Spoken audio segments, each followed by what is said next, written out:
মনের সুখে দাঁড়িয়ে একবারই চিপায় প্রস্রাব করছি। কে যেন থুতু দিল আমাকে উপর থেকে, একটুর জন্য শরীরে পড়ে নাই। উপরে তাকিয়ে দেখি 3 তলায় এক মেয়ে কিলকিলিয়ে হাসছে। আমি বললাম, ওই মেয়ে, থুতু দিলেন কেন? এটা প্রস্রাব করার জায়গা? তো কোনটা? আপনার বাড়িতে আসবো প্রস্রাব করার জন্য? আয়, তোরা জুতো পিঠা করব। এখন যদি থুতুটা শরীরে পড়তো? শরীরে পড়লে তো আমি কি করব? আপনি কি করবেন মানে? বেয়াদব মেয়ে। কি? তুই আমাকে বেয়াদব বললি? তোর সাহস তো কম না? এই বলে আবার আমাকে থুতু দিল উপর থেকে। আমি সরে যাওয়ার কারণে শরীরে পড়ে নাই। ফাইজলামির একটা লিমিট থাকা দরকার, ফালতু মেয়ে। তুই আমাকে ফালতু বললি? সাহস থাকলে তুই দাঁড়া, আমি নিচে আসছি। কি করবেন আপনি? যত সব ফালতু মেয়ে। তুই আবার আমাকে ফালতু বললি? তোর যদি সাহস থাকে তুই 2 মিনিট দাঁড়া। কি করবেন আপনি? কি করবেন? তুই জানিস আমি কে? কে আবার আপনি? একটা ফালতু মেয়ে। এবার কিন্তু বাড়াবাড়ি হয়ে যাচ্ছে, তোর খবর আছে। তুই শুধু একটু দাঁড়া, আমি নিচে আসছি। আসেন। আপনি কি করবেন? দেখলাম মেয়েটা জানালা থেকে সরে গেছে, তার মানে সত্যি সত্যি নিচে আসছে। এলাকায় নতুন আসছি, কারোর সাথে পরিচয় নেই। কি করব? আমি তো মেয়েটাকে রাগিয়ে দিয়েছি। কি করব? চলে যাই। শুধু শুধু ঝামেলা করে লাভ নাই। আমি এই চিপা থেকে অন্য আরেক চিপায় ঢুকে গেলাম। দেখতে লাগলাম মেয়েটা এসে কি করে। একটু পর সে একা এসে নাই, সাথে আরো 6-7 জন, প্রত্যেকের হাতে লাঠি। আমার দেখে তো মাথা ঘুরে যাওয়ার অবস্থা। আল্লাহ আমাকে রক্ষা করছে। সেখানে থাকলে এতক্ষণে হসপিটালে ছিলাম। এখানে থেকে আর লাভ নাই। দিলাম এক দৌড়ে বাসায়। গেটে বাবার সাথে দেখা। আমার দৌড় দেখে বলল, কি রে, এইভাবে দৌড়াইতেছিস কেন? আরে বাবা, কুকুর। তুমি তো জানোই আমি কুকুর ভয় পাই। তুই আবার কুকুর কবে থেকে ভয় পাস? আরে বাবা, পাগলা কুকুরকে ভয় না পায়? হয়েছে, বুঝছি, ঘরে যা। যাইতাছি। আমি ঘরে আসলাম। আসলে বলল, কি রে, তুই এভাবে হাঁপাচ্ছিস কেন? আরে পাগলা কুকুর। কি কামড় দিয়েছে? কোথায় দেখি? আরে না, খাবার দাও, খিদা লাগছে। দিচ্ছি। আমি আমার ঘরে চলে আসলাম।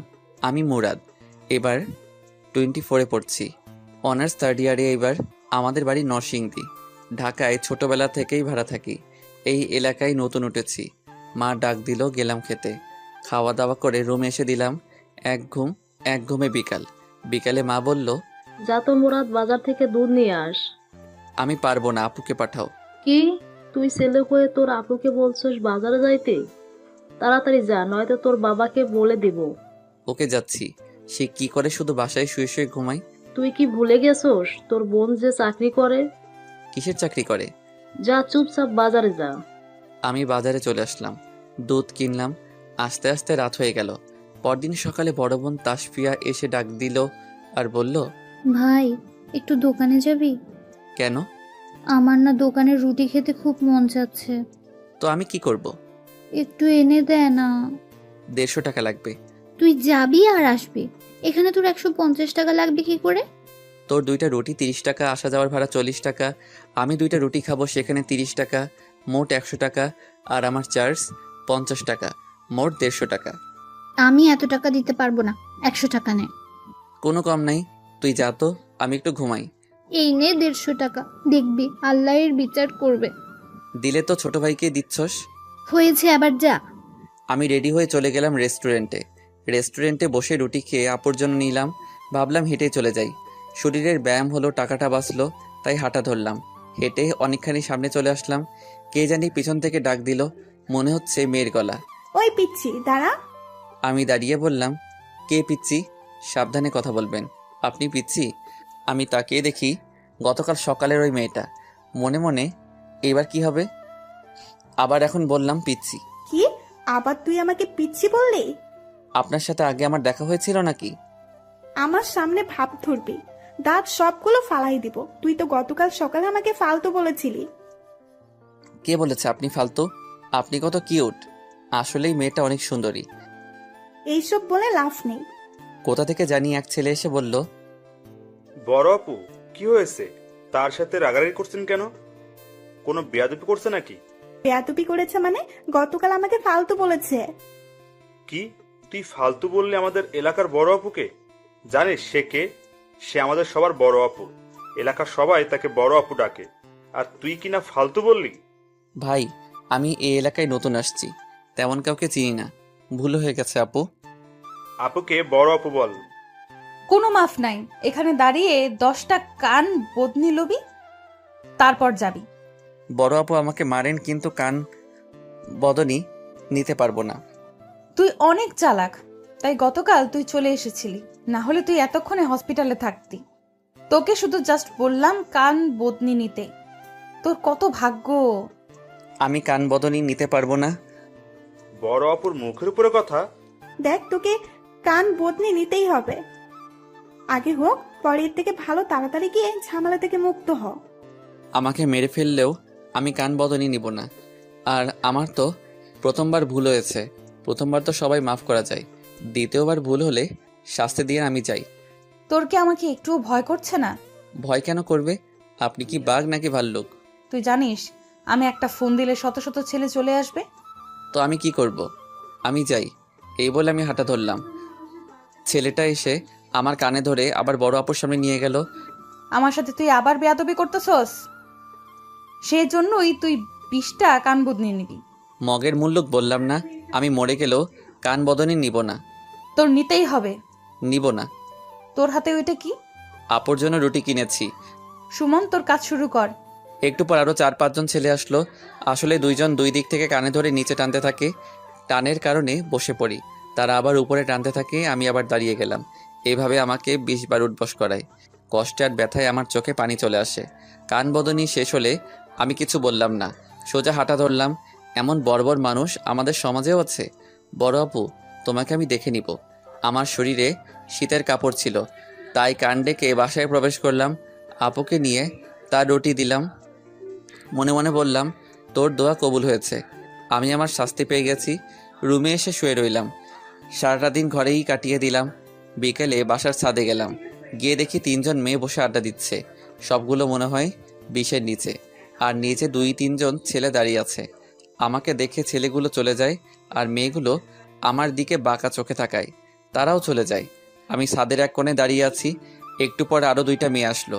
আমি দেখেই চিনতে পারলাম তাদের মধ্যে একজন বড় আপু। দেখেই মেজাজ বিগড়ে যায়। বড় আপু আমাকে দেখে বলল, তুই এখানে? তোর কি লজ্জা শরম কিছুই নাই?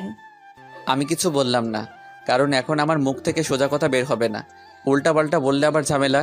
তার সাথে যে মেয়েটা আসছে সে বলল, তোর সাথে কিছু হয়েছে? আর ওরা আমাদের বাসায় নতুন উঠেছে, অনেক ভালো ফ্যামিলি, সবার সাথে ভদ্রভাবে কথা বলে। আর ওর বড় বোনের সাথে তো আমার ফ্রেন্ডশিপ হয়ে গেছে। ভালো না ছাই, পুরো একটা ফালতু। কি, তুই তাকে মারছস? ছেলেটা অনেক ভালো। আমি হেঁটে তাদের কাছে গেলাম। গিয়ে মেয়েটাকে বললাম, আপু, আমাকে সাপোর্ট করার জন্য থ্যাঙ্কস। আসলেই আপনার বান্ধবী অনেক ভালো, এমন মেয়ে আমি আর দেখিনি। বড় আপু, আপনি সবসময় সুস্থ থাকেন, ভালো থাকেন। আপনার মতো মেয়েই দেশে প্রয়োজন। হইছে, আর বলতে হবে না, তুই যা। আপনার সাথে একটু কথা ছিল। মেয়েটাকে দেখিয়ে বললাম, কি কথা? আপু, আপনার নামটা কি? জোসনা আক্তার। অনেক সুন্দর নাম। আপনি যেমন, আপনার নামটাও সেরকম। আসলেও আপনি, আপু, অনেক সুন্দরী। আসলে একটু সুন্দরী না, বড় আপুর থেকে অর্ধেকও না। বড় আপুর যাতে ভিতরে ভিতরে জলে হয় সেজন্যই বলতেছি। থ্যাঙ্কস, এই প্রথম আমার নামের কেউ প্রশংসা করলো। আপু, আমি চাই আজকের এই মুহূর্তটি স্মরণীয় হয়ে থাক, সেই জন্য আপনার আমার ছোট্ট একটা সেলফি। আমি আর চোখে তাকিয়ে দেখি বড় আপুর মুখ লাল হয়ে রয়েছে। আমি মোবাইল বের করে জ্যোৎস্নার সাথে সেলফি নিলাম, নিয়ে চলে আসলাম এখানে। এটা বড় আপুর জন্য এটা খুবই লজ্জাকর বিষয়, কারণ বড় আপুর সামনে তার থেকে অসুন্দরী মেয়েকে প্রশংসা করলাম। সেলফি তোলার সময় বড় আপুকে বাদ দিলাম। কি লজ্জাকর একটা বিষয়। বড় আপু কিছু হলেও বুঝবে। দেখলাম আমার আপু আসলো, আমার কাছে এসে বলল, তুই বিকালবেলা ছাদে কি করিস? যা, নিচে যা। সাদিকে আসতে পারবো না? দেখতেছোস না এখানে মেয়েরা বিকেলে ছাদে আসে? যা, নিচে যা। যাচ্ছি যাচ্ছি। আমি চলে আসলাম। আমার আর বড় বোনের বয়স 2 বছরের ডিফারেন্ট। ভাবলাম এলাকায় আসলাম, একটা নাই বন্ধু জোগাড় করতে হবে। আগামীকাল ভার্সিটি আছে। প্রতিদিনের মতো রাতরা কেটে গেল। কিভাবে যে রাত কাটে সিঙ্গেলরা ভালো করেই জানে। আজকে ভার্সিটি গেলাম, ভার্সিটি শেষ হতে বিকাল হয়ে গেল। হেঁটে হেঁটে আসছি, এলাকায় ঢুকে গেলাম। সন্ধ্যা ছুঁই ছুঁই, একটা মেয়ের উপর আমার চোখ আটকে গেল। দেখি বড় আপুর সাথে দুইটা মেয়ে একটা ছেলে, তারা বসে বসে সিগারেট খাচ্ছে। আমি ভাবলাম এই মেয়েটা কেন যে আমার সামনে পড়ে। ভাবলাম আসলেই মেয়েটার অনেক পাওয়ার এলাকায়। জীবনের প্রথম দেখলাম কোনো মেয়ে এলাকার লিডার। না, এই মেয়ের ব্যাকগ্রাউন্ড সম্পর্কে জানতে হবে, কিভাবে সে এই অবস্থায় আসলো। মেয়েটিকে দেখে আফসোস হচ্ছে, মেয়েটার শেষ পরিণতি অনেক খারাপ হতে যাচ্ছে। যাই হোক, আমি মেয়েটাকে পাশ কাটিয়ে চলে যাচ্ছি। আমাকে চিনে ফেললো, ডাক দিল। ওই ছেলে এদিকে আয়। আমি কাছে গেলাম। জি বলেন। তোর নাম কি? মুরাদ। সিগারেট খাস? আমি চিন্তায় পড়ে গেলাম। আমি স্মোক করি মাঝে মাঝে। বড় আপুর হাতে বেনসন সিগারেট, যেটা আমার প্রিয় সিগারেট। লোভ সামলাতে পারছি না। না, এখানে কোনোভাবেই খাওয়া যাবে না। যদি আব্বার কানে যাই আমি স্মোক করছি, আবার এলাকার গুন্ডিমের সাথে, তাহলে আর রক্ষা নাই। তার চেয়ে ভালো না করে দেই। না করি না। নে আজকে কর। না। আরে বেটা নে, আপু তার নিজের মুখে সিগারেট দিতে চাচ্ছে, নে। এমন সৌভাগ্য কয়জনের হয়? না, আমি যাই। আমি চলে আসলাম। সিগারেটের গন্ধে আমার মাথা ঘোরাচ্ছে। তাড়াতাড়ি এক দোকানে গিয়ে বেনসন সিগারেট ধরিয়ে খাইলে মাথাটা ঠান্ডা হলো। আমি বাসায় খেলাম। বাসায় গিয়ে খাওয়া দাওয়া করে দিলাম এক ঘুম। পরদিন ভার্সিটিতে গেলাম। আসার সময় এক ছেলেকে ধরলাম। ছেলেটাকে আগে বড় আপুর সাথে দেখেছি। আমি বললাম, কেমন আছো ভাই? ভালো। কিছু বলবেন? না, তেমন কিছু না। তোমার নাম কি? আমি সাজিদ। আমাকে তো চিনোই। চিনি তো। কিছু বলবেন? না বললে আমি যাই। চলো। আমি আর সাজিদ এক দোকানে গেলাম। গিয়ে দুজন সিগারেট নিলাম। তারপর আমি জিজ্ঞেস করলাম, তুমি কি এই এলাকার স্থানীয়? বড় আপু তোমার কি হয়? কিছু না, এলাকার বড় বোন সম্মান করি। তার ফ্যামিলি সম্পর্কে একটু বলবা? সাজিদ কিছু বলছে না, মনে হয় ভাবছে। একটু পর বলল, তার বাবা এই জেলার প্রশাসক। তার মা তেমন কিছু করে না, বাবার অনেক পাওয়ার। ছোটবেলা থেকেই আমাদের সবার প্রিয় ছিল বড় আপু, তাই বড় হয়েও আমরা সবাই সম্মান করি। ভালো। বড় আপুর বিয়ে হয়েছে? না, 2বার বিয়ে ঠিক হয়েছে, পরে কোনো এক ভুল বুঝাবুঝির কারণে বিয়ের দিন বিয়ে ভেঙে যায়, এই আর কি। উনি এত দুঃখ কষ্টের মাঝে নিজেকে ঠিক রাখে কি করে? তা তো বলতে পারি না। কোথায় না যাচ্ছিলা? ওই সামনে। যাও। দেখা হয়ে ভালো লাগলো। সাজিদ চলে গেল। আমি মনে মনে অনেক খুশি, কারণ বড় আপুর সম্পর্কে মোটামুটি সব জানা হয়ে গেল। মেয়েটার ব্যাকগ্রাউন্ড তো ভালো। বড় আপু দিন দিন খারাপের দিকে চলে যাচ্ছে। তাকে এই পথ থেকে ফিরিয়ে আনতে হবে। তার আগে বড় আপুর মন জয় করতে হবে। আমি বাসায় আসলাম। এসে বিকালে ছাদে গেলাম। ছাদের এক কোণায় বসে মোবাইলে গেম খেলছি। একটু পর দেখলাম জ্যোৎস্না আসলো। আমাকে দেখে আমার কাছে এসে হুমড়ি খেয়ে পড়ল। বলল, মুরাদ, তোমাকে তো আমি দেখিই না। কই, আমি তো বাসায় আছি। বড় আপু আসে নাই? না, আমি তো আছি। মনে মনে, ধুর, তোর সাথে কে কথা বলে। ওকে আম্মু ফোন করছে, আমাকে এখন যেতে হবে। আর একটু থাকো। আম্মুর সাথে দেখা করে আসি। আমি চলে আসলাম। মনে মনে বোরিং একটা মেয়ে। গতকাল তো কথা বলছিলাম বড় আপুকে রাগানোর জন্য। ভাবলাম একটা প্রেম করাই দরকার। সারাটা জীবন সিঙ্গেলই থেকে গেলাম, কিন্তু সিনিয়র মেয়ের সাথে করলে অন্তত জ্যোৎস্নার সাথে না। আমার একটু ভালো লাগে না, কেমন যেন। আমি বাসায় এসে রাত্রে পড়ালেখা করে কাটিয়ে দিলাম। পরদিন সকালে গেলাম, ছাদে হাঁটাহাঁটি করলাম। গিয়ে দেখি একটা মেয়ে ছাদের কোণে বসে আছে। আমি ভাবলাম সকাল সকাল ছাদে কি করে। নিজে তাকিয়ে দেখি একটা ছেলে। আমি বুঝতে পারলাম ভালোবাসার টানে শীতকে হার মানিয়ে চলে এসেছে। আমি আশায় যে তাদের সমস্যা হয়েছে সেটা আমি ভালো করেই বুঝতে পারছি। আমাকে দেখে মেয়েটাও চলে যায় ছেলেটার কাছে। দুজনের মন খারাপ। আমি কিছুক্ষণ ছাদে থেকে আমিও চলে আসলাম। আজকে ভার্সিটিতে গেলাম না। দুপুরের দিকে গেলাম ছাদে কাপড় নিয়ে। একই অবস্থা, একটা ছেলে মেয়ে আমাকে দেখে চলে যায়। বিকালে গেলাম, গিয়ে দেখি 3 জন। আমি তাদের সমস্যা করলাম। ভাবলাম আর ছাদেই যাব না। যাই হোক, দিনটা কেটে গেল। পরের দিন মানে আজকে ভার্সিটি যাচ্ছি। রাস্তায় এক কোনায় বেঞ্চে দেখি বসে বসে সিগারেট টানছে। শরীরে শীতের কাপড় নেই। আমি ওভারটেক করে চলে যাচ্ছি। আমাকে ডাক দিল। যাই হোক, দিনটা কেটে গেল। পরের দিন মানে আজকে ভার্সিটি যাচ্ছি। রাস্তায় এক কোনায় বেঞ্চে দেখি বসে বসে সিগারেট টানছে। শরীরে শীতের কাপড় নেই। আমি ওভারটেক করে চলে যাচ্ছি। আমাকে ডাক দিল। আমি কাছে গেলাম, গিয়ে সালাম দিলাম। ওয়ালাইকুম সালাম। কিছু বলবেন? তুই আমার সম্পর্কে সাজিদকে কি উল্টাপাল্টা জিজ্ঞেস করছস? উল্টাপাল্টা না আপু, আমি শুধু জিজ্ঞেস করছিলাম আপনি কি করে এত সম্মানিত হলেন। বললাম ভয়ে ভয়ে। এসব জেনে তোর কি লাভ? এলাকায় থাকি, বড় আপুদের সম্পর্কে কিছু জানতে হয় না। আর কিছু জিজ্ঞেস করস নাই? হুম। আর কি জিজ্ঞেস করছস? আপনি বিয়ে করেছেন কি না? এসব জেনে কি লাভ? বিয়ে করবি আমাকে? না। তা তো করবিও না, কারণ আমি বুইরা। তখন তো খুঁজোস কচি মেয়ে। হুম। নে ধর সিগারেট খা। না।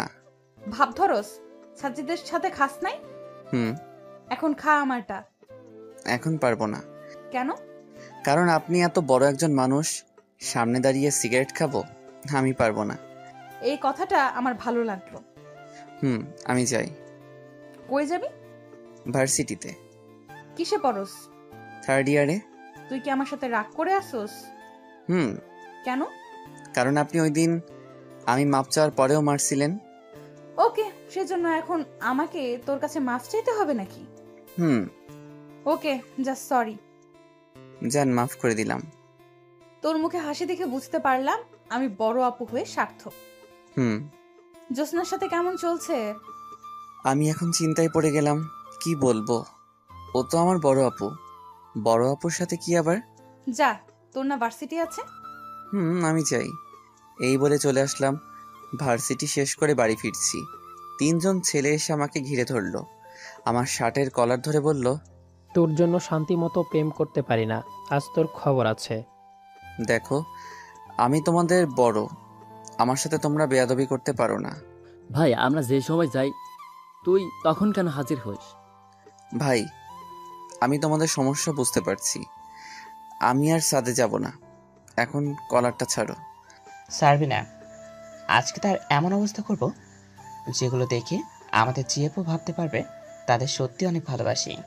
আমার কি মনে হয় জানিস, সে একটু পর পর সাদে আর যাই, মনে হয় আমাদের গার্লফ্রেন্ডের মধ্যে থেকে কাউকে পটাতে চাই। চোখ তুলে নিব কারোর দিকে তাকালে। দেখো, আমি এলাকায় নতুন আসছি, নতুন কিছু বুঝি না। ভুল টুল হয়ে থাকলে ক্ষমা করে দাও। এখন কলার ছাড়ো। যা, ক্ষমা করে দিলাম। রাজীব, কলেজ ছাড়। রাজীব নামক ছেলেটা, মানে প্রথম ছেলেটা, কলার ছেড়ে দেয়। ছেড়ে দেওয়ার সাথে একটা ঠাল্লা, কয়েকটা কিল আর লাথি মেরে দৌড়ে পালিয়ে যায়। আমার মনটা খারাপ হয়ে যায়। এলাকায় নতুন আসছি বলে আর কত বিপদের সম্মুখীন হতে হবে কে জানে। শরীরটা ব্যথা করছে। আস্তে আস্তে হাঁটছি। হেঁটে বাড়ির অনেকখানি কাছে চলে আসলাম। রাস্তার পাশে এক বেঞ্চে দেখি বসে আছে বড় আপু। বড় আপুর সকালবেলার আচরণ আমার অনেক ভালো লেগেছে।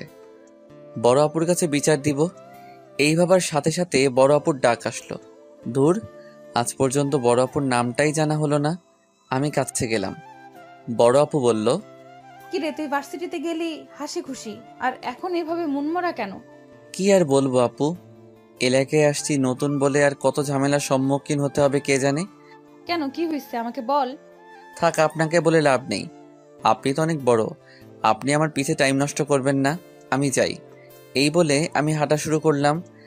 মুরাদ, দাঁড়া দাঁড়া বলছি, মায়ের না খাওয়ার আগে দাঁড়া। আমি আবার ফিরে এসে বললাম, হুম। কি হয়েছে আমাকে সুন্দর করে খুলে বল। আমি বড় আপুকে সব খুলে বললাম। শেষমেশ বললাম, একটা ছেলের নাম রাজীব। রাজীব ছেলের নাম শুনে বড় আপু চিনতে পারে কে। আর এদিকে বড় আপুর মুখটা রাগে লাল হয়ে যায়। সুন্দরী সাদা মুখটা লাল দেখাচ্ছে আর অপরূপ লাগছে। বলল, রাজীবরা তোরে মারছে? কত বড় সাহস!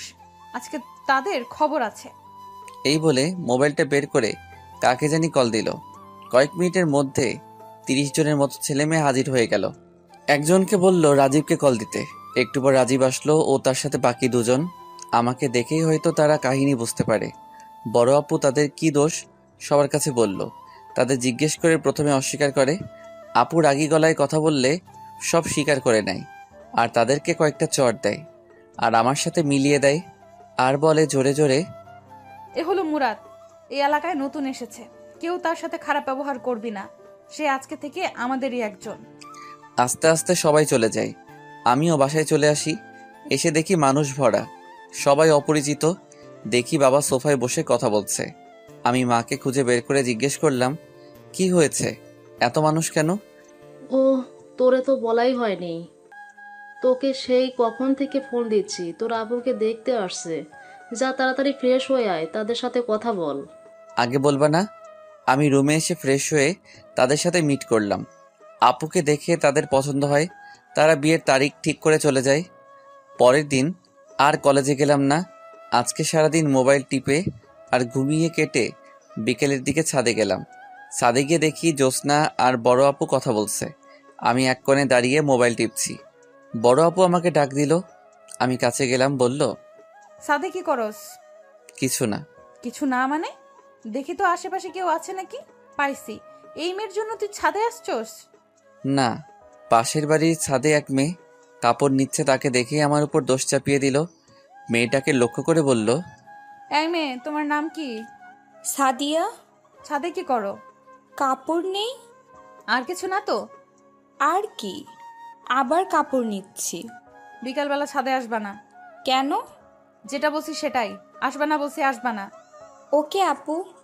আমি বড় আপুর কাহিনী দেখে মনে মনে হাসতে হাসতে শেষ। শুধু শুধু মেয়েটার উপর দোষ চাপাইল। কিরে, তোকে দেখে মনে হচ্ছে তুই হাসছস। কই আপু? কার জন্য আসবে? আসলে তো আমার জন্যই আসবে। কিরে, সত্যি? আসলে আমার আন্ডার প্যান্টটা পাচ্ছি না, তাই নিতে আসলাম। এটা কি হলো? কিছু না। আমার কথা শুনে বড় আপু মন খুলে হাসতে লাগলো। আমি তার হাসি মাখা মুখের দিকে তাকিয়ে রইলাম। আমি ভাবতে লাগলাম, এমন সুন্দরী একটা মেয়ে কিভাবে এতদিন পার করলো। বড় আপুর বয়স হবে 27। ভাবতেই অবাক লাগছে, কি করে সে এতটা বছর পার করলো। ধুর, বড় আপুর নামটাই জানা হলো না। এলাকায় এতদিন আসলাম, অথচ বড় আপুর নামটাই জানা হলো না। নীলা আক্তার, তার নাম নীলা। জ্যোৎস্নার সামনে বড় আপুর নামের প্রশংসা করলাম না। এই, তুই বললি কেন? বললে তো কি হয়েছে? শুনেন, এখন থেকে আমি আপনাকে কোনো বড় আপু ডাকতে পারবো না। আজ থেকে আমি নীলা আপু বলে ডাকবো। ওকে ডাকিস, এখন ভাগ। আমি চলে আসলাম। পরদিন সকালবেলা আপু আবার পাঠালো রুটি আনতে। আমি রেস্টুরেন্টে গিয়ে রুটি খেতে লাগলাম। এমন সময় বড় আপু মানে নীলা সিগারেট টানতে টানতে রেস্টুরেন্টে ঢুকলো। আমাকে দেখে আমার পাশে বসলো, এসে বলল, কিরে, তুই এখানে প্রতিদিন রুটি খাস? না। শোন, একটা খুশির সংবাদ আছে। কি?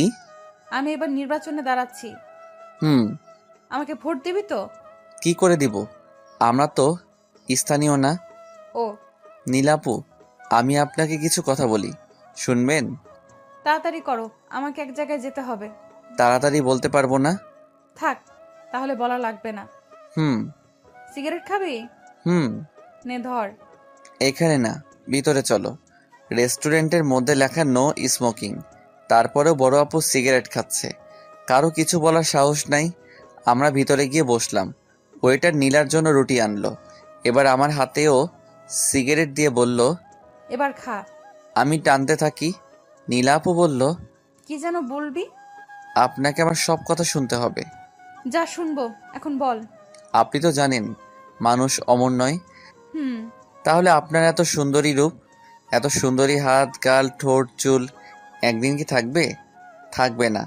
এখন আপনি ডাক দিলে 100 থেকে 200 ছেলে চলে আসে, একদিন আর আসবে না। এখন তারা আসে আপনার রূপের জন্য। তারা চায় আপনাকে একটু পটিয়ে ভোগ করার জন্য। যখন আপনার বয়স বেড়ে যাবে, এত সুন্দরী রূপ থাকবে না। তখন দেখবেন আপনাকে রাস্তা পার করে দিবে, যেমন একটা মানুষ পাবেন না। শুধু একজন থাকবে। কে থাকবে? সে হলো আপনার স্বামী। রাস্তায় রাস্তায় ঘুরে কি লাভ? কি দরকার আছে নির্বাচনে দাঁড়াবার? এর চেয়ে ভালো না স্বামীর ঘরে গিয়ে 2-3 বাচ্চার মা হয়ে নিজের সংসারটাকে সাজিয়ে নিজের মতো করে রাখবেন। যখন আপনি বুড়ি হবেন, তখন আপনি আপনার নিজের মতো করে সিংহাসনের মতো সংসারটা পরিচালনা করবেন, যেখানে আপনার সেবা করবে আপনার নাতি নাতনি ছেলেমেয়েরা। তখন দেখবেন রাস্তা পার হওয়ার করার জন্য একজন না, অনেকজনকে পাবেন। আমি একসাথে এতগুলো কথা বললাম। আমি বলা শেষ হলে নীলা কিছু বলছে না, ভাবছে। অনেকক্ষণ পার হয়ে গেল, কিছু বলছে না। একটু পর বলল, কিন্তু আমার তো বিয়েই হচ্ছে না। হবে। আপনি একটু শালীন পোশাক পরেন, প্যান্ট শার্ট না পরে।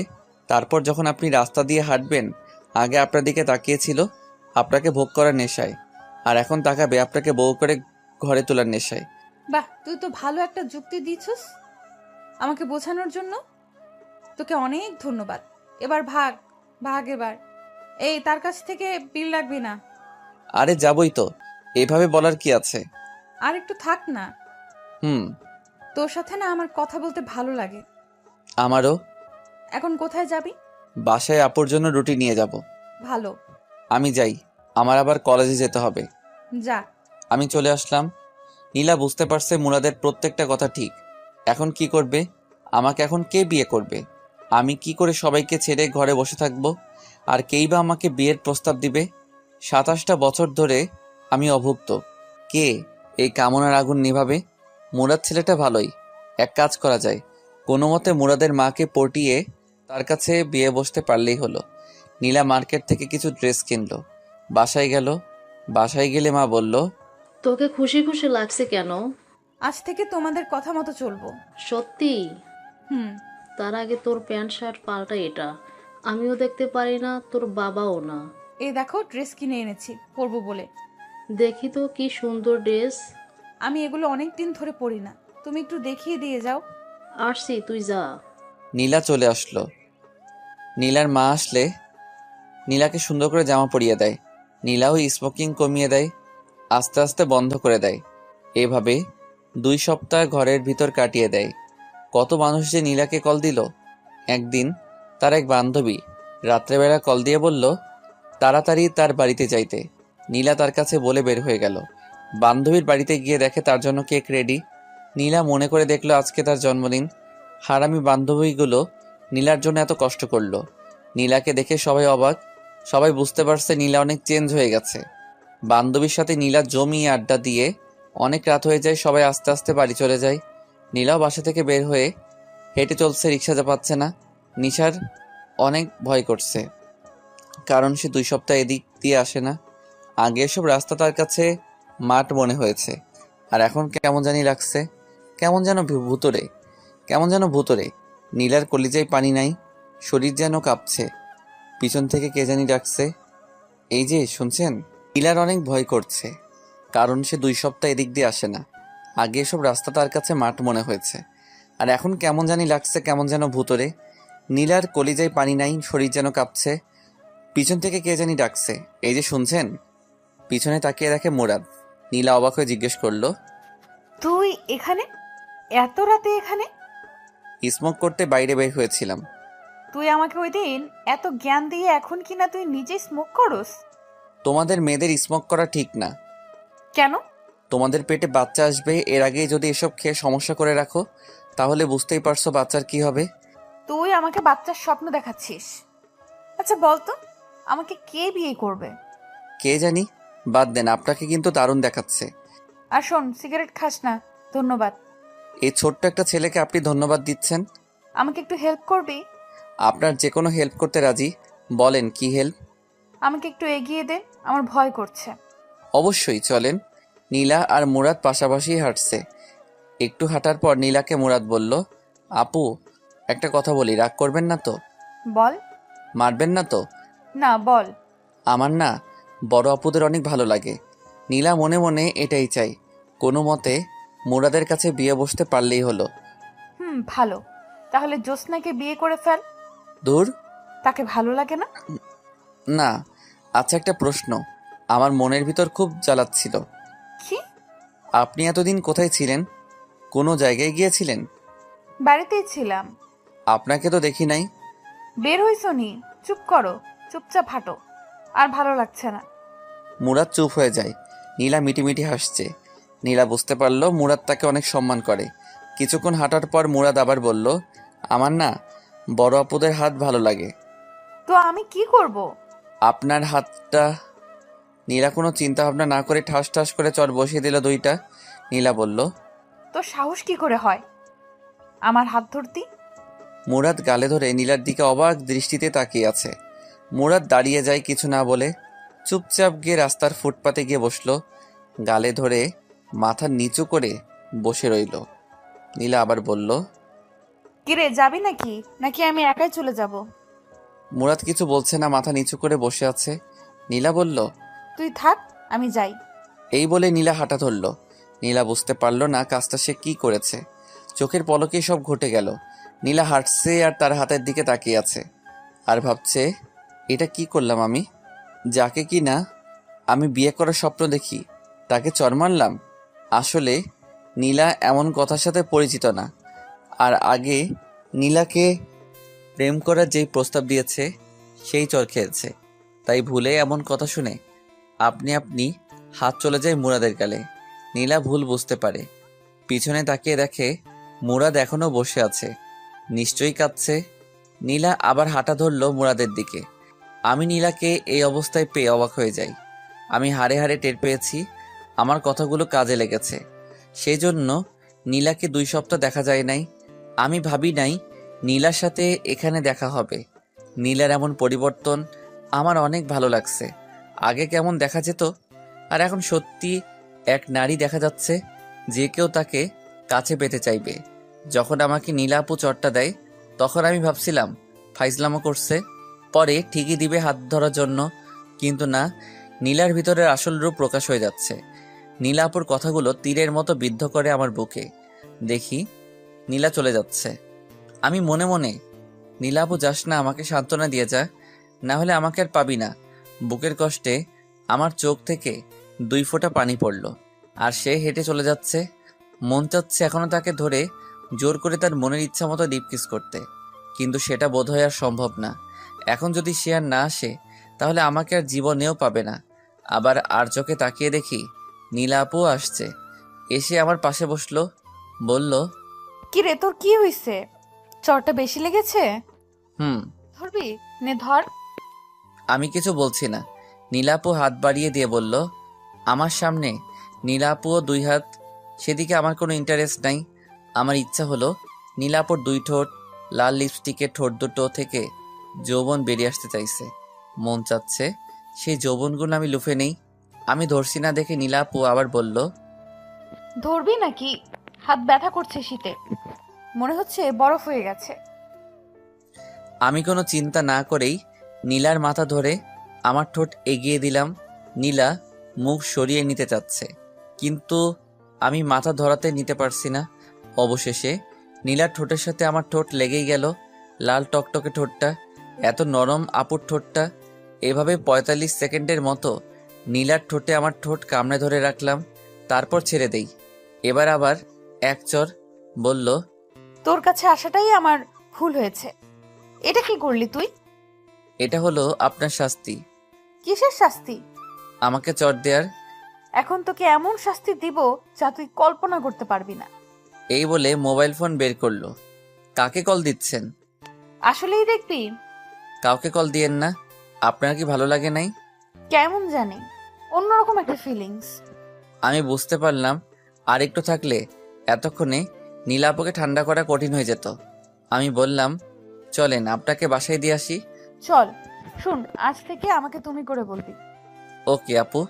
কিছুক্ষণ হাঁটার পর হঠাৎ কুকুরের চিৎকারে আপু আপু ভয় পেয়ে একেবারে আমার পাশাপাশি হাঁটছে। আরেক চিৎকার দেয়াতে আপু ভয় পেয়ে আমার হাত ধরে আমার শরীরের সাথে ঘেঁষে ঘেঁষে হাঁটছে। আমার হাত ধরাতে আমি উত্তেজিত হয়ে চলেছি। কি করব? আর একটু ঘেঁষলেই লজ্জায় পড়ে যাব। আস্তে আস্তে হেঁটে আপুর বাড়ির সামনে আসলাম। আমি বললাম, যাই। ভেতরে আয়। ইম্পসিবল। চল। তাহলে আমি যাই। আজকের রাতটা আমার স্মরণীয় হয়ে থাকবে। এই রাতে কি এমন হলো স্মরণীয় হয়ে থাকবে? তুই আমাকে অন্য একটা জগৎ থেকে ঘুরিয়ে নিয়ে এসেছস। চাইলে আবারও দিতে পারি। নিজের রাস্তা দেখ। আমি চলে আসলাম। ঘরে ঢুকলে মা অনেক বকা দিল। অ্যাসাইনমেন্টের কথা বলে আমি বাসা থেকে বের হয়েছিলাম। 8 ঘন্টা পর বের হলাম। এসে বিছানায় শোয়ার সাথে সাথেই ঘুমাই যাই। সকালবেলা ঘুম থেকে উঠে গেলাম ভার্সিটিতে। আসার সময় নীলার বাসার সামনে দিয়ে আসছি। মুরাদ বলে উপর থেকে ডাক দিল। উপরে তাকিয়ে দেখি নীলা। আমি দেখে বললাম, কি হয়েছে, কিছু বলবেন? তুই দাঁড়া, আমি আসছি। ওকে। একটু পর নীলা আসলো, সেজে গুজে বলল, চল। কোথায়? ঘুরতে। মাপ চাই, গতকাল রাতে দেরি করে যাওয়ার জন্য আম্মু যেই বকা দিচ্ছে, 1 সপ্তাহ না খেলেও চলবে। আজকে দেরি করে গেলে বাড়ি থেকে বের করে দিবে। বের করে দিলে আমার এখানে চলে আসিস। দূর, আমি দূরে কোথাও যেতে পারবো না। ওকে, তো সময় আছে কতটুকু? আমি ঘড়ির দিকে তাকিয়ে বললাম, 1 ঘন্টা। 1 ঘন্টা অনেক সময়, চল। এই রিক্সা। একটা রিক্সা দিয়ে কি হবে? 2টা রিক্সা নেন। না, আমি আর তুই একসাথে এক রিক্সায় বসবো। না না, সম্ভব না। আব্বা দেখলে আমাকে সেখানেই মেরে ফেলবে। কি আজব মানুষ! তুই কি এখনো ছোট আছিস নাকি? তোর আব্বা সামনে পড়লে ভালোই হবে। গতকাল রাতে আমার সাথে কি করেছিস সেটা আমি ভালো করেই বলতে পারবো। না, তোমার সাথে বসতে পারবো না। পরে কোনো ভুল হয়ে গেলে শুধু মাইর খেতে হবে। মারবো না, এখন ওঠ। তুমি আগে ওঠো।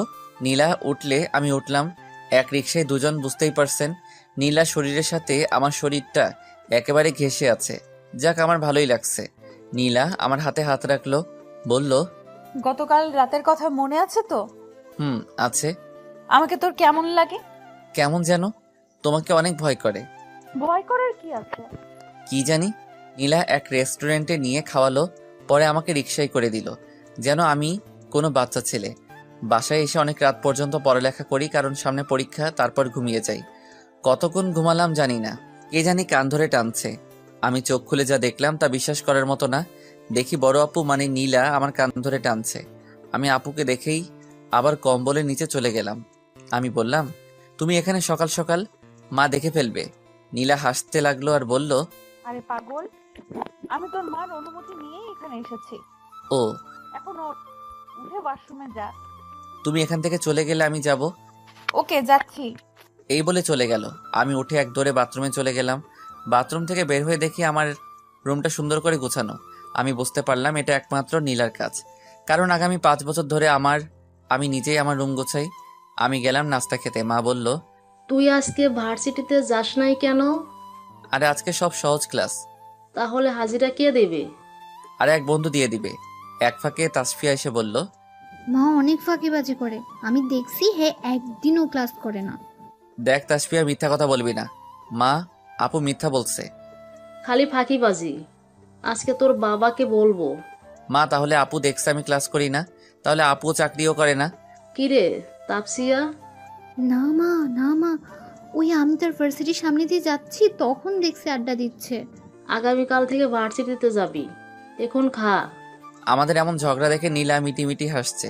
মা আবার বলল, নীলা, মা তুমি খেয়েছো? হ্যাঁ আন্টি, আমি খেয়েছি। আমি অবাক হচ্ছি নীলা এত তাড়াতাড়ি মাকে কিভাবে ম্যানেজ করলো। আমি খাওয়া দাওয়া করে রুমে শুয়ে শুয়ে মোবাইল টিপছি। নীলা আপু আসলো, চা নিয়ে বলল, প্রথমবার চা বানাইলাম, দেখ তো কেমন হয়েছে। আমি তার হাত থেকে নিয়ে খেলাম, বললাম, ভালো হয়েছে। থ্যাঙ্কস। ওয়েলকাম। আমি আবার মোবাইল টিপায় মনোযোগ দিলাম। বলল, চাটা খেয়ে দে। ও। আমি কিছুক্ষণের ভিতর চা খেয়ে দিয়ে দিলাম কাপ। চলে গেল। আবার 1 ঘন্টা পরে আমি উকি দিলাম তারা কি করে। দেখি নীলা মার মাথা আঁচড়িয়ে দিচ্ছে। মনে মনে এটা কি হলো, এত তাড়াতাড়ি মার কাছে চলে গেল নীলা। আমি কিছু বুঝতে পারলাম না। আমি রুমে এসে আবার শুয়ে রইলাম। কিছুক্ষণ পর নীলা আবার এসে বলল, শুন, আমি চলে যাচ্ছি। কেন? আজকে থেকে যাও। কিছুদিনের ভেতর একেবারে চলে আসব। এত সোজা না। মাকে এনে রাজি করিয়েছো, বাবাকে রাজি করাইবা কি করে?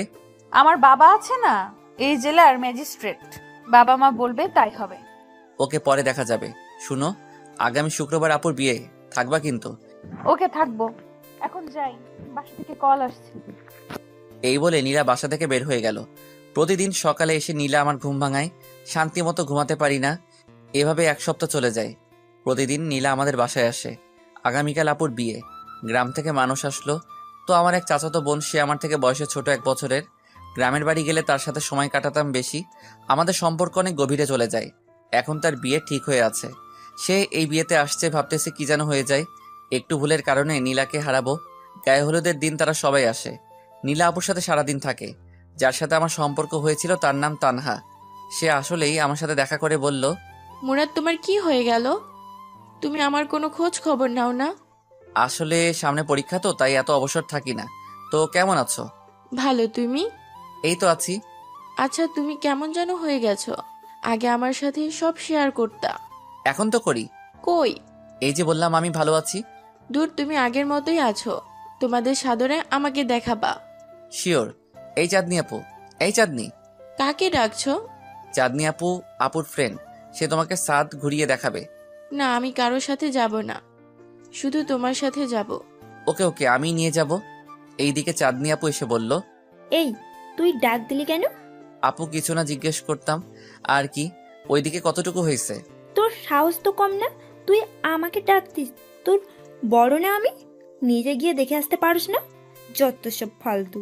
আর একবার ডাক দিবি, দাঁত ভেঙে ফেলবো। এই মেয়ে, তুমি কাঁদছো কেন? জানো না এটা বিয়ে বাড়ি? কাঁদলে বাথরুমের ভেতরে গিয়ে কাঁদো। এই বলে চাঁদনি আপু চলে গেল। আমি আগেই জানতাম চাঁদনি আপু রাগী টাইপের মেয়ে। তানহা অবাক এমন কথা শুনে। আমি হাসি দিয়ে বললাম,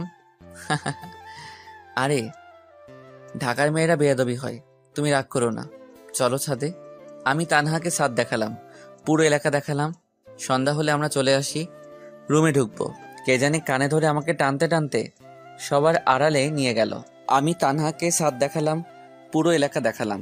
সন্ধ্যা হলে আমরা চলে আসি, রুমে ঢুকবো। কে জানি কানে ধরে আমাকে টানতে টানতে সবার আড়ালে মানে ছাদে নিয়ে গেল। আমি বুঝতে পারলাম নীলা।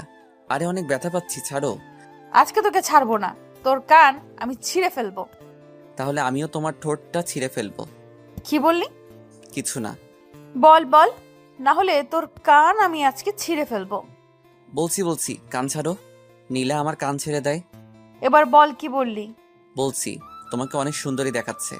বাদ দে, এখন বল মেয়েটা কে? তার সাথে তোর এত মিল কি করে? কোন সাহসে তুই তাকে ছাদে নিয়ে গেলি? বাড়িতে আর কেউ ছিল না? আমি নীলাকে সব বুঝিয়ে বললাম। নীলা বলল, শোন, এরপর থেকে যদি তোকে ওই মেয়ের সাথে দেখি, তাহলে? তোর এই কান কেটে আমি কুচি কুচি করে ভাজি করে খাবো। ওরে বাবা, তাহলে আমাকে বিয়ে বাড়ি থেকে চলে যেতে হবে। কেন? কারণ এখানে থাকলে তার সাথে দেখা হবেই। তুই কোনো কথা বলবি না। ওকে। তুই কি ভাবছিস একটু আগের কথা আমি শুনি নাই? কি শুনছো? তুই বলছিস তুই আমার ঠোঁটে কামড়ে ছিঁড়ে ফেলবি। না, তুমি ভুল শুনছো। নীলা আবার আমার কান ধরে বলল, বল, আর মিথ্যা বলবি? বল বল। না জীবনেও না, কান ছাড়ো, অনেক ব্যথা করছে। নীলা আমার কান ছাড়ে। নীলা আস্তে আস্তে আমার কাছে আসতে থাকে। নীলার লাল লিপস্টিক দেওয়া ঠোঁটটা দেখে আমি লোভ সামলাতে পারিনি। পিছনে হাত দিয়ে চুলের মুঠি ধরে মুখের কাছে এনে আমার ঠোঁটটা লাগিয়ে দিলাম। নীলার চোখ বন্ধ। আমি কোথায় যেন হারিয়ে গেলাম। কত মিনিট হলো জানি না। নীলা 2 হাত দিয়ে আমার মাথা জড়িয়ে ধরল। নীলা যেহেতু গায়ে হলুদের শাড়ি পরেছে তাই তার কোমর খোলা। আমি 1 হাত দিয়ে আস্তে করে নীলার কোমরে হাত রাখলাম। নীলা যেন কেঁপে উঠল। নীলা আমাকে ছাড়ছেই না। নীলার শ্বাস ভারী হয়ে আসছে। কে যেন মোবাইলে কল দিচ্ছে, সেদিকে কোনো খেয়াল নেই। আমারও না, নীলারও না। 2টা কল দিয়ে ফেলেছে। নীলা আমাকে যেভাবে ধরছে ছাড়ার কোনো নাম নেই, যেন এভাবে সারা রাত কাটিয়ে দিবে। এদিকে আমার অবস্থাও খারাপ। এখন কেউ যদি দেখে ফেলে? অবশ্য এখন কেউ এদিকে আসবে না। আমি আস্তে আস্তে নর্মাল হলাম। আমি বললাম, নীলা এবার ছাড়ো, কে জানি কল দিচ্ছে। না, আজকে তোকে সারা রাত এভাবে ধরে রাখবো। আমি এই ফাঁকে পকেট থেকে মোবাইলটা বের করে দেখি মা। আমি রিসিভ করে বললাম, মা আমি আসছি। কোথায় তুই? নীলাপুর সাথে সাদে। 1 মিনিটের ভিতরে নিচে আস। ওকে আসছি। নীলা তখন আমাকে জড়িয়ে ধরে রাখছে। নীলা বয়সে বড় হলে কি হবে, উচ্চতায় আমার থেকে ছোট। আমি বললাম, এবার ছাড়ো। কেন জানি তোকে ছাড়তে মন চাচ্ছে না। আমি জানি। তোর ঠোঁটের ভেতর কি মন চায় শুধু লাগিয়ে রাখি আমার ঠোঁট। ওকে, এখন এসব কথা বাদ দাও। মা 1 মিনিটের টাইম দিয়েছে, তাড়াতাড়ি যেতে হবে। জানিস, তুই যখন আমার কোমরে হাত দিলি তখন শরীরের প্রতিটি শিরায় শিরায় একটা উত্তেজনা বয়ে যায়। সেজন্য আমার সারা শরীর মোচড় দিয়ে ওঠে। সেটা আমি বুঝতে পারছি। এখন চলো। এই ধর টিস্যু, ঠোঁট মুছে নে। দুজনে হাত ধরে নিচে আসি। এসে দুজন ভাগ হয়ে যাই। আমি মার সাথে দেখা করি। মা কিছু কাজ দিল। কিছুক্ষণ পর নীলার সাথে দেখা। দেখলাম নীলা নতুন করে লিপস্টিক দিয়েছে আর আমার দিকে তাকিয়ে মুচকি হাসে। সেই হাসিটা কেন জানি সবকিছুর ঊর্ধ্বে। আমি সোফায় এসে বসলাম, ভাগিনার সাথে মজা করতে লাগলাম। আমার আব্বুরা 2 ভাই। তানহার বড় ভাই এসেছে বিয়েতে। সে আমার থেকে বড়, কিন্তু এখনো বিয়ে করে নাই। আমার কাছে এসে বলল, তার নাম রিয়ান। আমি রিয়ান ভাই বলে ডাকি। ছোট ভাই, কি অবস্থা? পড়ালেখা কেমন চলছে? এই তো ভাই, আলহামদুলিল্লাহ ভালো। পড়ালেখা মোটামুটি। মোটামুটি না, আরো ভালো হওয়া চাই। ওকে ভাই। রিয়ান ভাই আমার কানে কানে এসে বলল, বাড়ির মধ্যে দেখি ছেলেদের থেকে মেয়েদের সংখ্যা বেশি। ভাই অধিকাংশ আপুর বান্ধবী আর আমরা 1 মাস হয়েছে এই এলাকায় আসছি, তাই আপুর অনেক প্রতিবেশী বান্ধবী হয়ে যায়, এই আর কি। ও, তো কাউকে পছন্দ হয় না? ভাই এরা সবাই আমার থেকে বড়, তাদের কিছু বললে শুধু মাইর। আরে ভাই, পাও কেন? কবি বলেছেন, যেখানে দেখিবে ছাই উড়াইয়া দিবে, তাই পাইলেও পাইতে পারো অমূল্য রতন। দেখি কাউকে পাই কি না। কেউ আছে নাকি? না, আমি একটা জিনিস খেয়াল করলাম, রিয়ান ভাই এদিক ওদিক কাকে জানি খুঁজছে। একটু পর নীলা আমাদের সামনে দিয়ে হেঁটে যাচ্ছে। দেখলাম রিয়ান প্রায় লোভাতুর দৃষ্টিতে তার দিকে তাকিয়ে আছে। তাড়াতাড়ি পকেট থেকে একটা কাগজ বের করে আমাকে দিয়ে বলল, ছোট ভাই, এখন যে গায়ে হলুদের শাড়ি পরা একটা মেয়ে গেছে, তাকে দেখছো? হুম, দেখছি। কে এটা, চিনো? হুম। কি হয় তোমাদের? তেমন কেউ না, তার নাম নীলা। দেও তো কাগজটা। আমি কাগজ দিলাম, কি জানি ঠিক করলো, মনে হয় নাম লিখলো, আবার দিয়ে বলল, এই লেটারটা তাকে নিয়ে দিবা। কাকে? এই নীলাপুকে? অসম্ভব ভাই। কেন? উনি কি আপনাকে বলে নাই? উনি হলো এই এলাকার লিডার, মানে বস। তার কথাই এই এলাকা চলে। এমন কোনো ছেলে বিচার পাবেন না তার হাতের মাইর খাইছে না। আমিও একবার মাইর খাইছি। এখন যদি ওনাকে আমি এই লেটার দিতে চাই, আমার আবার মাইর খেতে হবে। ভাই, আমি না অন্য কাউকে দিয়ে ট্রাই করেন। ছোট ভাই, বড় ভাইয়ের জন্য রিস্ক নিতেই হয়। প্লিজ একটু হেল্প করো ছোট ভাই। তারপরেও ভাই মাইর খাইলে? যা, তোকে 2টা ব্যঞ্জন খাওয়াবো। যেই মাইর দিব ভাই, 2টা কি 500 তো খেলে হবে না। আমি বলি কি ভাই, অন্য কাউকে দেখেন ভালো লাগে কি না। আর উনি তো আপনার থেকে বড়। ধুর বেটা, বড় দিয়া কে কি করেছে? বড়রাই তো বেশি রোমান্টিক হয়। আমি ভাবলাম ঠিক আমার মতো, কিন্তু এত মেয়ে থাকতে নীলাকে কেন ভালো লাগলো? আসলে নীলা অনেক সুন্দরী, হাঁটার স্টাইল ভালো, কথা বলে সম্পূর্ণ স্পষ্ট। সবচেয়ে বড় কথা হলো তার ভিতর এক অমৃত আছে, যেটা কিস করে হাড়ে হাড়ে টের পেয়েছি। আমি বললাম, ওকে ভাই, দেখা যাক। 2টা বেনসন কিন্তু। No tension. আর ছোট ভাই, তুমি তো জানোই কারো লেটার দেখতে নাই। হুম। আমি আমার রুমে এসে বসে মোবাইল টিপতেছি, দেখি নীলা রুমে প্রবেশ করছে খাবার নিয়ে। খাবার দিয়ে বলল, শোন, রাত হয়ে যাচ্ছে, আমাকে বাসায় চলে যেতে হবে। হুম, আজকে থেকে যাও। তোর সাথে থাকতে দিবি তাহলে? অসম্ভব। শুনো, তুমি আর আধা ঘন্টা পর ওই জায়গায় দেখা করবে। রাত হয়ে যাচ্ছে। জরুরি বিষয়। ওকে। নীলা চলে যায়। আধা ঘন্টা পর আমি ছাদে যাই, গিয়ে দেখি নীলা এসে বসে রয়েছে। আমি যাওয়ার সাথে সাথে বলল, কি বলবি তাড়াতাড়ি বল। আমি পকেট থেকে চিঠিটা বের করে দিলাম। নীলা বলল, এটা কি আমাকে দিচ্ছিস কেন? আমার কাজিন দিয়েছে। কি আছে এটাতে? জানি না, খুলে দেখো। ওকে। নীলা পুরোটা পড়লো আর হাসতে লাগলো। আমি বললাম, হাসো কেন? তুই পড়ে দেখ কি লিখছে। না, তুমি পড়ো। তুমি পড়ো, পছন্দ হলে উত্তর দাও। আমি পড়তে পারবো না, অন্যের চিঠি। ভাব ধরস, পড় বলছি। আমি পড়তে লাগলাম। লিখেছে, প্রিয় নীলা, কেমন আছেন? আশা করি ভালো আছেন। আমি রিয়ান, মুরাদের কাজিন। আর আমাকে ভয় পাবেন না, আমি সিম্পল একজন মানুষ। সবচেয়ে বড় কথা হলো, তুমি কে? সরি, তুমি করে বলে ফেললাম। কোন দেশ থেকে এসেছো? আমার মনে হয় তুমি এই পৃথিবীর মানুষ না। তুমি এমন এক গ্রহের মানুষ যেখানে শুধু রূপের চর্চা হয়। সত্যি কথাগুলো বলেই ফেলি, আসলে তোমাকে দেখার পর থেকে আমার জানি কি হয়েছে। তোমাকে ভুলতে পারছি না। এমন একটা মানুষ এখনো কিভাবে একা বাস করে? তোমার হাসি থেকে যেন মুক্ত ঝরে। তুই সত্যি অপূর্ব। চিঠিটা পড়ার সময় ভাববে তুমি আমার স্মরণে আছো। আমি আমার কথা বলে দিলাম, আমি একজন সিম্পল মানুষ। আমি তোমাকে কখনো হতাশ করব না। আর কি বলবো, তোমার যদি আমার প্রতি বিন্দুমাত্র ইন্টারেস্ট থাকে তাহলে প্লিজ চিঠির উত্তরে হ্যাঁ বলে দাও। মরে গেলেও তোমাকে ছেড়ে যাব না, আই প্রমিস। ইতি, রিয়ান আহমেদ। আমি চিঠি পড়ে বললাম, ভালোই তো লেখলো, কি করবে এখন? আমি কি বলবো, তুই বল। দেখো, চিঠি তোমাকে দিয়েছে, আমাকে না। বলছে তো বিন্দুমাত্র ইন্টারেস্ট থাকলে হ্যাঁ করে দিতা। তোমার সম্পূর্ণ ইচ্ছা। তুমি যদি হ্যাঁ বলো তাহলে কালকে সে তোমাকে বিয়ে করে ফেলবে, আর আমি আরো 2 বছর। কেন জানি নিজেকে অনেক তুচ্ছ মনে হচ্ছে। তোমার সাথে দেখা হওয়ার পর শুধু ঝগড়া লেগেই আছে আমার। পারলাম না তোমার একটু প্রশংসা করতে। আমি তোমার যোগ্য না। আমি পকেট থেকে কলম বের করে দিয়ে বললাম, হ্যাঁ করে। নীলা ঠাস করে চড় মারল আমাকে, বলল, আর একটা কথা বলবি, চড়াইয়া দাঁত সবগুলা ফালাই দেব। না। নীলা আমার হাত থেকে কলম নিয়ে চিঠির মধ্যে লিখলো, ডোন্ট ইন্টারেস্টিং লিখে বলল, এটা নিয়ে তাকে দিবি। তোর কাজিন না হলে এতক্ষণে সে হসপিটালে থাকতো। তাকে গিয়ে বলবি যেন আমার আশেপাশে না আসে। এই নীলা শুধু তোর। বল নীলা, তুমি শুধু আমার। বল বলছি। নীলা, তুমি শুধু আমার। ঠিক আছে। আমাকে বাড়িতে দিয়ে আসবি না? আজকে থেকে যাও। কোথায় থাকবো? জ্যোৎস্নার কাছে থাকো। এই বুদ্ধিটা আমার মাথায় আসে নাই। দাঁড়া, বাড়িতে ফোন করে বলে দেই। না।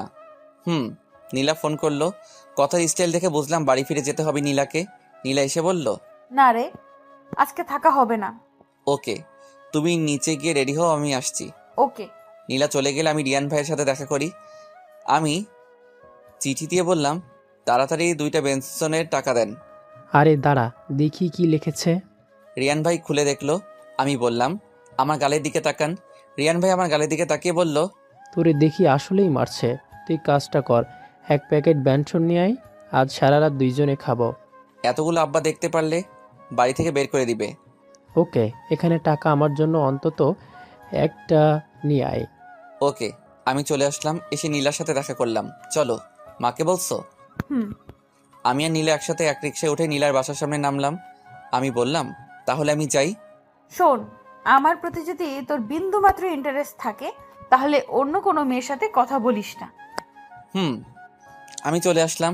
একটা বেনসন খেয়ে আর একটা কাজিনের জন্য নিয়ে আসলাম। রাতে 2জন একসাথে শুইলাম। রিয়ান ভাই বলল, ছোট ভাই, আমি নীলাকে পটিয়ে বিয়ে করে বাড়িতে নিয়ে যাব। দেখেন ভাই, আমাকে এসবের মধ্যে জড়িয়েন না। এই আপু যে চট দিয়েছে দাঁত মনে হয় একটা লড়তেছে। তার চড়ও অনেক ভালো লাগবে আমার। ভাই, পরে মাইর খাইলে আমি কোনো হেল্প করতে পারবো না। তোরা মেয়েদের এত ভয় পাস? ভাই, এটা গ্রাম না যে ছেলেদের দেখে মুখে ঘুমটা দিয়ে চলে যাবে। দেখা যাবে। দেখেন, আমি ঘুমাই, অনেক ঘুমিয়ে ধরছে। আমি ঘুম থেকে উঠে দেখি রিয়ান ভাই এখনো ঘুমাচ্ছে। কে জানি দরজায় টোকা দিচ্ছে। আমি জিজ্ঞেস করলাম কে। ওপার থেকে বলল, আমি তানহা, দরজা খুলো। আমি বললাম আধা ঘন্টা পর। আর টোকা দেয় নাই। আমি ওয়াশরুমে গেলাম। বের হয়ে দেখি রিয়ান ভাই এখনো ঘুমাচ্ছে। রিয়ান ভাইয়ের ভবিষ্যতের চিন্তা করে আমার অনেক কষ্ট হচ্ছে। তার কপালে মনে হয় মাইর আছে। নীলাকে যদি আর কিছু বলে সে, তাহলে মাইর আছে তার কপালে। আমি আগেই কথা বলে আমার দোষটা ভেঙে ফেলেছি। আমার উপর কোনো দোষ দিতে পারবে না। আমি রিয়ান ভাইকে ডাক দিয়ে নতুন কাপড় পরে ঘর থেকে বের হলাম। টেবিলে গিয়ে বসলাম। ও মা, কেউ খাবার দিচ্ছে না। সবাই যার যার কাজে ব্যস্ত। আমার দিকে কেউ তাকাচ্ছেও না। নীলাও আসে নাই। হঠাৎ কোথা থেকে জানি তানহা আমার জন্য খাবার নিয়ে আসলো। ধন্যবাদ। আমি এটা এমনিতেই করতাম। তুমি এত কম কথা বলো কেন? আমি মনে মনে ভাবতেছি, এখন যদি নীলা আপু দেখে ফেলে তাহলে শেষ। আমি মায়ের খেতে খেতে যান শেষ। তারপর আবার তাকে হারিয়ে ফেলবো। আমি প্লেটের মধ্যে খাবার নিলাম, চলে আসবো রুমে। টেবিল থেকে উঠলাম। তানহা আমার হাত ধরে ফেললো আর বলল, কোথায় যাও? রুমে। এখানে বসে খাও। তানহা আমার হাত ধরে জোর করে টেবিলে বসালো। আমি এদিক ওদিক তাকিয়ে দেখলাম নীলা দেখেছে নাকি। যেটা ভাবলাম সেটাই। নীলা দরজায় দাঁড়িয়ে দাঁড়িয়ে আমাদের কাহিনী দেখছে। তার মুখ কালো। আমি তানহাকে বললাম পানি আনতে। তানহা চলে গেল পানি আনতে। আমি নীলার দিকে 2 হাত নত করে মাপ চাইলাম, কিন্তু নীলা মাথা নাড়িয়ে চলে যায়। তানহা আমার হাত ধরে জোর করে টেবিলে বসালো। আমি এদিক ওদিক তাকিয়ে দেখলাম নীলা দেখেছে নাকি। যেটা ভাবছিলাম সেটাই। নীলা দরজায় দাঁড়িয়ে দাঁড়িয়ে আমাদের কাহিনী দেখছে। তার মুখ কালো। আমি তানহাকে বললাম পানি আনতে। তানহা চলে গেল পানি আনতে। আমি নীলার দিকে 2 হাত নত করে মাপ চাইলাম, কিন্তু নীলা মাথা নাড়িয়ে চলে যায়। আমি টেনশনে পড়ে গেলাম। আপু বোধহয় আমার উপর রাগ করছে। আমাকে মারলে অসুবিধা নেই, কিন্তু কথা না বললে অন্তর জ্বলে যাবে। সব দোষ তানহার। সে যে কেন আমার পিছে আসে আমি বুঝতে পারছি। তানহা আমাকে পছন্দ করে, কিন্তু অনেক দেরি হয়ে গেছে। তারও বিয়ে ঠিক হয়ে গেছে, আর আমিও বড় আপুকে পেয়ে গেছি। মন চাচ্ছে তানহাকে ইচ্ছে মতো বকা দিতে। তানহা এসে বলল, এই নাও পানি। আবার ভাবলাম না, তার কয়েকদিন পরে বিয়ে, তাকে কষ্ট দেওয়া ঠিক হবে না। আবার যদি বদদোয়া দেয়। আমি হেসে বললাম, থ্যাঙ্কস। আমি যতক্ষণ খেললাম তানহা আমাকে এটা ওটা দিয়ে হেল্প করলো। আমি খাওয়া দাওয়া করে চলে আসলাম। নীলাকে খুঁজতেছি, বাসায় পেলাম না। তার মানে সাদে যাব। গেলাম সাদে গিয়ে দেখি নীলা আর আমার আপু, চাঁদনি আপু, জ্যোৎস্না আপু, আরও কয়েকজন। আমি এক কোণায় বসে রইলাম। তারা সবাই সেজেগুজে বসে আড্ডা দিচ্ছে। চাঁদনি আপু আমাকে ডাক দিয়ে বলল, এই পিচ্চি, আমাদের ছবি তুলো তো। কি? আমাকে পিচ্ছি বলল? কিছুই করার নেই, এখানে সবাই আমার বড়। তারপরেও আমি রিয়েক্ট করে বললাম, আপু আমি পিচ্ছি না, আমার বয়স 24, প্রায় আপনার সমান। নীলা আপু বললে মানায়, আপনি না। তারপরও তুই পিচ্চি। আপু, তোর বান্ধবীটাকে কিছু শিক্ষাতে পারিস না? এই চাঁদনি, বাদ দে তো, এখন ছবি তোল। আমি আপুর মোবাইল দিয়ে তাদের ছবি তুললাম একসাথে। নীলার মুখে কোনো হাসি নাই। নীলা এখনও রাগ করে আছে। আমি ছবি তুলে চলে আসলাম। আবার এক কোণে এসে দাঁড়ালাম আর চোখে নীলার দিকে তাকাচ্ছি। সবাই চলে যেত তাহলে মাপ চাইতাম। দেখলাম রিয়ান ভাই আসছে কিরে সাদে, কি করস? হাওয়া খেতে। হাওয়া নাকি অন্য কিছু? আরে না। ছোট ভাই, তোদের এখানে দিয়ে টাটকা ফুল পাওয়া যায়? আমি জানতাম না। একটা লাল গোলাপ ফুল বের করে দেখালো। আমি ভাবতে লাগলাম এমন সময় ফুল ফুল দিয়ে কি করবে? কাউকে প্রপোজ করবে নিশ্চয়ই নীলাকে। হায়রে আমার কপাল, এখন যদি নীলা অ্যাকসেপ্ট করে ফেলে তারপর আমি কি করব? রিয়ান ভাই বলল, ছোট ভাই, অসাধ্য সাধনা ফেলি। যান দেখেন। রিয়ান ভাই তাদের সামনে গিয়ে নীলা আপু বলে ডাক দিল। নীলা আপু রিয়ান ভাইয়ের কাছে আসলো। রিয়ান ভাই বসে তাকে প্রপোজ করলো। নীলা খুশিতে মুখ ঢেকে ফেলে। রিয়ান ভাইয়ের হাত থেকে নীলা ফুল নেয় হাসি মুখে আর ধন্যবাদ দেয়। আমার ভিতরটা জ্বলে যাচ্ছে। সামান্য তানহার সাথে কথা বলাতে আমাকে এত বড় শাস্তি দিচ্ছে। নীলা আর রিয়ান ভাই সাদের অন্য আরেক কোণে চলে যায়। গিয়ে তারা দুজনে হাসতে হাসতে কথা বলছে। এদিকে কষ্টে আমার চোখ থেকে পানি গড়িয়ে পড়ল। তার মানে কি নীলা আমাকে ছেড়ে দিয়েছে? এটা অসম্ভব। আমরা দুজন একসাথে কিস করেছি, এত তাড়াতাড়ি নীলা এগুলো ভুলে গেল? আমার মনে হচ্ছে নীলা আসলে আমাকে ছেড়ে দিয়েছে, না হলে প্রপোজ অ্যাকসেপ্ট করতো না। যাই হোক, যা হওয়ার হয়ে গেছে। কষ্টে আমার চোখ থেকে আরেক ফোঁটা পানি গড়িয়ে পড়ল। চাঁদনি আপু এসে বলল, এই তুই দেখি কাঁদতেছিস। কোথায়? মিথ্যে বলিস কেন? দেখ তোর চোখে পানি। আসলে হয়েছে কি, আজকে তো আপু আমাদের ছেড়ে চলে যাবে অন্যের ঘরে। আমরা আর সেই ঝগড়া করতে পারবো না। সে আগের দিনগুলো হারিয়ে যাবে। দূর বোকা, সে জন্যই তোকে আমি পিচ্ছি বলি। এত কাঁদার কি আছে? হুম। আমি ভাবছিলাম তোকে পিচ্ছি বলাতে তুই কাঁদছিস। তুই না অনেক কিউট। তুই যদি আমার সমান কিংবা আমার থেকে বড় হইতি তাহলে এতদিনে তোকে আমি বিয়ে করে ফেলতাম। হুম। কাঁদিস না। তারা সবাই চলে যাচ্ছে। তাসফিয়া নীলাকে ডাক দিয়ে বলল, কিরে নীলা, যাবি নাকি নাকি এখানেই সারাদিন কাটিয়ে দিবে? আসছি, দাঁড়া। দেখলাম নীলা আপু নাম্বার দিল। এসব করার কি দরকার ছিল? তারা সবাই চলে যায়, আমিও চলে আসি। এসে নিজের রুমে কম্বল গায়ে দিয়ে শুয়ে থাকি আর চোখ থেকে পানি পড়ছে। কিছুক্ষণ পর সবাই সেন্টারে চলে যায়। আমার যাওয়ার কোনো নাম নাই। এখন যদি নীলা আমার থাকতো তাহলে ঠিকই আমাকে ডেকে নিয়ে যেত। আমি উঠে রেডি হয়ে গোসল করে নতুন কাপড় পরে রেডি হলাম। আয়নার সামনে দাঁড়িয়ে দেখে আমার চোখ ফোলা। সেটা না বোঝার জন্য একটা সানগ্লাস নিলাম। আমিও সেন্টারে চলে গেলাম। আমি দেখলাম আমি লাস্ট গেলে মার কাছে বকা খাই দেরি করে যাওয়ার জন্য। দেখি নীলা আপু সবার সাথে ছবি তুলছে। নীলা আপু সে সাজ দিয়েছে। এমনিতে নীলা আপু অনেক সুন্দরী, তার উপর আবার সাজ।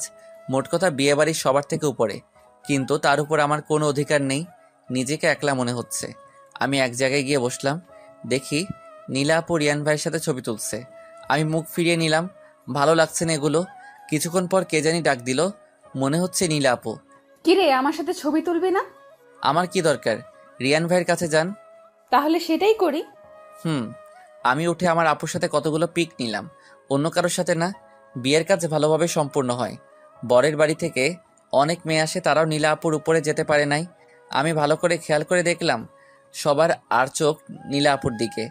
আমি যদি নীলার থাকতাম তাহলে তাকে জীবনেও এই শাস্তি দিতে দিতাম না। এদিকে রিয়ান ভাইয়ের অহংকারে শেষ নাই। বিয়ে সম্পন্ন হলে আমি চলে আসি। এসে চুপচাপ রুমে বসে থাকি। একটু পর তানহা আসলো, এসে আমাকে জড়িয়ে ধরলো। তানহা বলল, মুরাদ, আমি তোমাকে ভালোবাসি। আমি ভাবলাম মেয়েটাকে কাঁদিয়ে লাভ নাই, শেষমেশ একটু সান্ত্বনা দিয়ে যাই।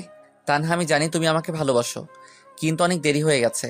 তোমাকে যেখানে বিয়ে হোক না কেন তুমি অনেক হ্যাপি থাকবা। কাছে থাকতে কষ্ট হলেও আমি অনেক সুখী থাকতাম।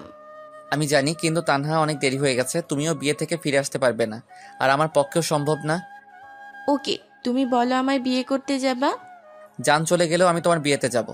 ইস, তোমাকে যদি এভাবে ধরে রাখতে পারতাম। ভাইয়াকে দেখেছেন? সেন্টার থেকে আসে নাই? না। তোমরা আজকে চলে যাবা? এসে পড়বে। ওকে, আমি যাই। তানহা চলে যায়। আমি শুয়ে মোবাইল টিপছি, এমন সময় রিয়ান ভাই ঘরে ঢুকলো। রিয়ান ভাইয়ের যে অবস্থা, আমি নিশ্চিত গণধোলাই খেয়ে এসেছে। আমি বললাম, ভাই আপনার এই অবস্থা কেন? ছোট ভাই, তোর কথা উচিত ছিল। আমি এক মুহূর্ত এখানে থাকবো না। আমাকে বলে আর একবার এই এলাকায় দেখে তাহলে আমার পা ভেঙে ফেলবে। রিয়ান ভাই, আমি আপনাকে প্রথমেই বলেছিলাম।